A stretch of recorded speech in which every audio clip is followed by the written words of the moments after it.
इसमें आपने अपना भारत देश जब स्वतंत्र हुआ 1947 से, तब से आपने देखा तो कोई एक लीडर के नेतृत्व में देश आगे बढ़ता है।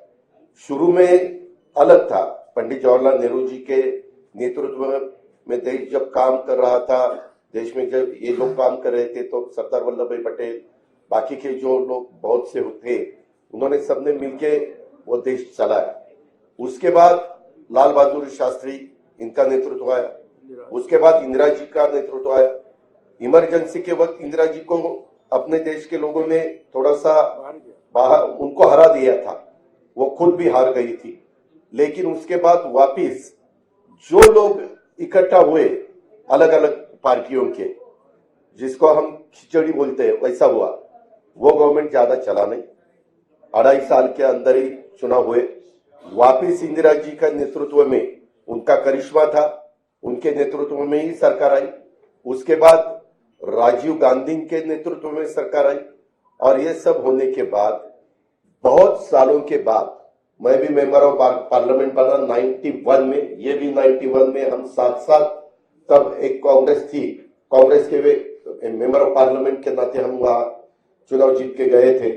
तब देखा था बहुत सालों से 1984 के बाद, ठीक तरह से सुनो, 1984 के बाद अपने देश में कोई भी एक ऐसा नेता कि उनके नेतृत्व में देश आगे जा रहा है, ऐसा कभी हुआ नहीं। अलग अलग गुट को एक करके देश को चलाने की कोशिश की गई। लेकिन 9 साल आपने देखे होंगे, उसमें नरेंद्र मोदी साहब का नेतृत्व में आज देश काम कर रहा है। वो बाहर भी पॉपुलर है, यानी अब्रॉड, बाहर अगर कोई भी देश में जाते हैं अपने भारत की तरफ से, तो सब उनको सपोर्ट देते हैं, सब उनको बहुत अच्छा नेतृत्व ऐसे बोलते हैं। और ऐसा होते हुए उनका भी काम चालू है। और ये काम करते वक्त आपने भी देखा वंदे भारत ट्रेन हो या अलग अलग बहुत से कुछ रोड्स हो, नेशनल हाईवे के जो कुछ काम हुआ है या 9-10 साल में, वह जो अगर आपने देखा बाकी की डेवलपमेंट के बारे में, ऐसे सब ठीक तरह से चालू है। और सामने वाले विरोधक वो खुद का खाली अपना अपना स्टेट का देखते हैं, अपने अपने स्टेट का देते हैं। एक कोई मुझे लीडर अपोजिशन में दिखाओ कि वो देश का सोचकर देश में काम कर रहा है, ऐसा कहीं दिखाई नहीं देता।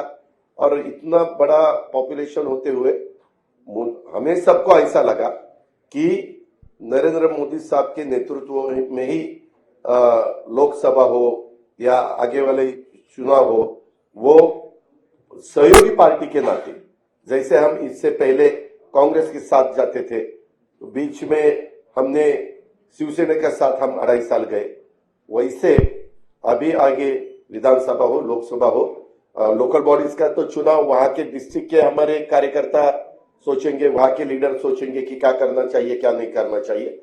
लेकिन स्टेट के और देश के जो चुनाव है उसके बारे में हम साथ साथ जाना चाहते हैं।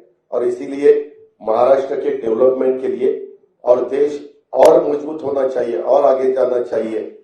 जो कुछ आज थोड़े बहुत प्रॉब्लम होते हुए वो सॉल्व करने के लिए भी सबने एकजुट होके उसका मुकाबला करना चाहिए। इसी माध्यम से हमने सबने मिलके ये डिसीजन लिया है, पार्टी के नाते हमने ये डिसीजन लिया है। और ये होते हुए पूरे विधायक हमारे साथ है, मेंबर ऑफ पार्लियामेंट हमारे साथ है, बाकी के पार्टी के वर्कर हमारे साथ है। इसीलिए आज मैंने डिप्यूटी चीफ मिनिस्टरशिप का ओथ ली।